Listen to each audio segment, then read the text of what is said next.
Everyone, and thanks for coming, and thanks to JT for inviting me. I'm just going to read some portion from my new work, which came out in April by Shearsman, and it is an English word. It's called carillonneur, from carillon, which is bow, and carillonneur is a bowing. What did I want to say? Yeah, I mean, it was interesting to be asked to be part of the Modernism Now poetry readings. So obviously JT thinks I'm a modernist. So I don't know, maybe. If you want to be there. Lots of influences, of course, but I'm not going to talk about them. I'm just going to read from the third sequence in the book. The book consists of three sequences. I write, normally the way I write is I write in prose poem sequences. So for me a poem is an entire sequence. It can be so obvious because a text never ends. And so what I tend to do is that what I'm trying to do is to allow the poems to converse and interact with one another, refer back to each other, and so on. So really, if you want to read my work, you actually have to finish reading the entire book, because that's how it works. Carillonneur came from the idea of these are city poems, if you like. Maybe the modernism comes in because of Benjamin and other influences, of course, psychogeography and all that sort of thing. But I try and kind of avoid that word because of many reasons. But these are indeed urban texts, city poems through the perspective of a city dweller who's kind of a little bit of an outsider. And maybe the only other thing you need to know is that when this city dweller, who is the speaker of these poems, writes about cities, the city itself, it obviously he or she is drawing on life experiences from other cities. So when we talk about the city, which is Sheffield in this book, we always talk about another one. Just to give you an example why I'm going to spare you from me reading from the first two sequences, because poems are a little bit sort of exhausting. If you're interested, I've got a few copies in my bag, but I'm just going to read from poems, short text from the third sequence, simply because of time, and also because, in a sense, when I finished the third sequence, they were almost like condensed little somethings, kind of reiterating and emphasizing things I said in the long, exhausting ones, if that makes any sense. Okay.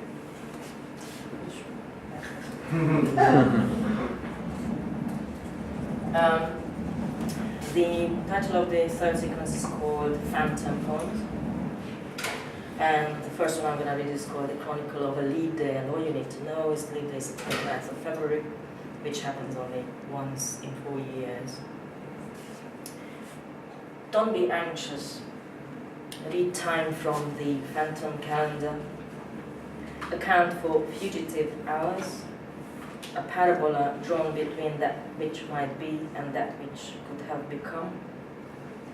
Understand the ellipses between equinoxes, cities, alternate breaths which know nothing about each other. The history of air inhaled unmatches the oxygen ejected, and we all know that. It's impossible to superimpose the two. They say those who live by itinerant dates can't inhabit a square millimeter in either a necropolis or an acropolis, or you leapling. The mind of an hourglass thinks supplement moments so that the cycle works, the solar system functions, astronomical events seldom repeat themselves, the illness is drifting. Cities crawl out onto memoirs' margins, trespass their own limitations to be somewhere else. There is static in the riding of a magic carpet, holding onto the mane of a word, a name, the arc which holds the hemisphere together. One's life balances on the absolute map, once you thought, a long time ago. But the lifetime of the word also depends on air between unsynchronized lunisolar heartbeats or a tiny whirlwind of geomagnetic draft caused by a turning page. Something quick, comma-sized, occurs along the diameter of a frog's Goliath leap. Look, there is nothing else to do. There is some good in blinking into the last rays of winter sun. You might go so far as to call it love. The ornithologist. Remember a woman who, one winter night, remembered a woman whom she didn't know, who remembered a woman she didn't know, who remembered a woman who remembers memoirs of a woman she knows nothing of.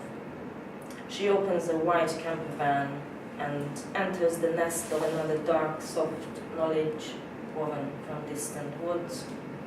She feeds the coal burner with coal and climbs into Goliath's head, and all night pecks at tapestries, remembering a woman she didn't know, who remembers a woman whom she knew nothing of. This nothing was a tiny green or blue canal boat more than a phantom map. The carpet, her thick black hair, the mane of a nomadic name untamable. In the morning it was just everywhere. And then the twist and turn Theodore next to her in such a way that by the time she woke, she'd forgotten and remembering. November Shortcut is just a few words about it. Actually, it was meant to be a funny one, but it ended up a less funny one. But it's if you know the poets Alan Halsey and Geraldine Monk, who I'm very lucky to share the same city with at Sheffield.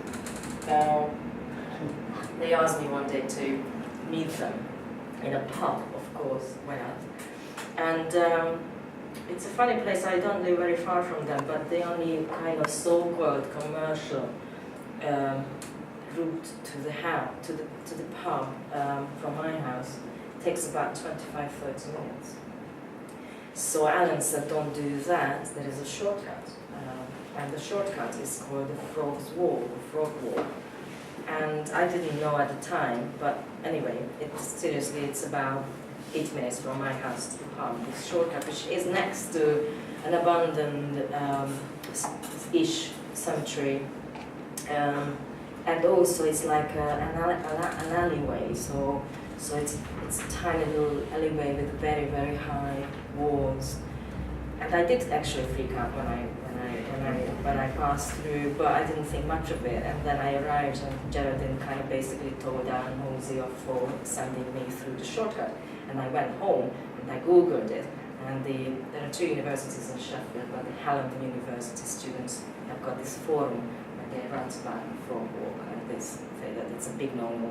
You get rapes, mugs, kidnapped, murdered. So that's November Shortcut. Meet you in the stack tonight, the anonymous text read, a shortcut through winter via Frog Lane, an alley that exists on the map only if you dare doubt it.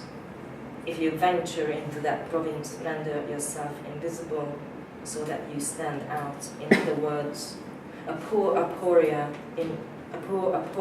and remember the mausoleums of shadow and the moldy microclimate of their rooms, corners congested with hooded muggers, concealed rivers, dirty vans parked in the same spot forever because they say that something quick, a rushed tete-a-tete, an agile close, an ad hoc desire to converse, failed and stuck in and repeats itself in the pattern of graffitied streets, checkered rooftops, soot-skinned firewalls, drifting from catacomb to catacomb, torso to torso, skin to skin, erasing past arrangements made on pocket maps, the nighttime derive of a collector of street names, the tomb raider of nomadic leavings or longings, who frees you from familiar addresses safely stamped on the atlas of your mind, the second-hand items no one's ever owned.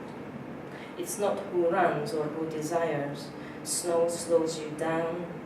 The event is in the things, escaping, object oscillating, the contours of an unfound name, and look, the world blurs into dusk, and the absence stands out, like language suddenly palpable, and snow just everywhere.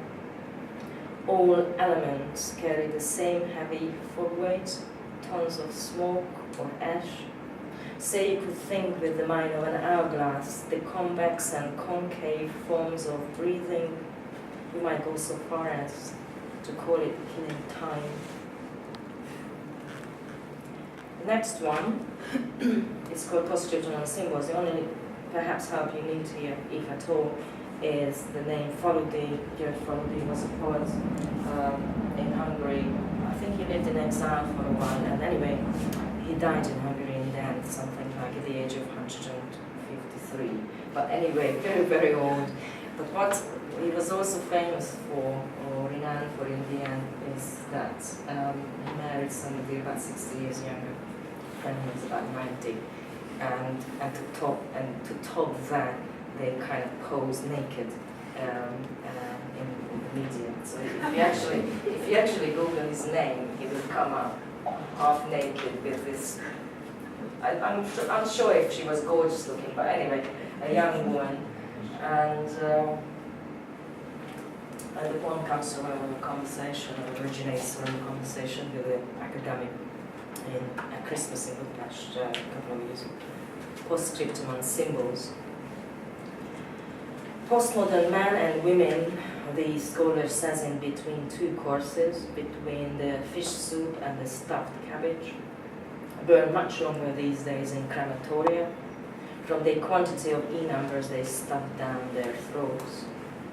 Each year the boredom of inevitability, the predictable patterns of gastronomy, the echolalia of Christmas decorations, even the sameness of stars he laments. The tautology of multicolored porcelain birds of paradise, as light as feather, the white-spotted death cup swaying off the branch, the anniversary of small samovar bells. Because take the example of Faludi, he urges, and his ideal post-Cartesian man, the postnatal freedom, the absolution of nudity, the forgiveness of clothlessness, the absolute absolution. A weightless stroll across woods or walls. No such thing as a shortcut between the thought and the said, only the hollowed out name, filled with outer space. Oh, the lost substance of homelands, no need to tiptoe around buried bombshells anymore. It's winter solstice in the northern glass. No such thing as border between the body and the ink. Nightfall, your garment, winged or wingless, closes you with his or her own body. Don't be afraid, fearless flaneur. Keep the myrrh and the myth in the backpack of your old skin. A pocket knife, strings, extra pair of socks, a tiny ragged pair of winter gloves, a neon torch. Look, the diagnosis of this postmodern creature, he continues after swallowing a small poppy seed Bible all-in-one, is named Takotsubo, a coronary syndrome when the organ's most important engine stops working and the heart all at once breaks. When this happens, the left ventricle bulges out and resembles the shape of an octopus trapping Japanese fishing pot. Study the emotions, diseases which know nothing about the opaques of the heart. A final sip from the black espresso and the conversation ends with the blind dog's tale. Last night he got entangled in the Christmas tree, carnage everywhere. Remains of red beaked porcelain storks scattered around the entire country. No symbols were none intended.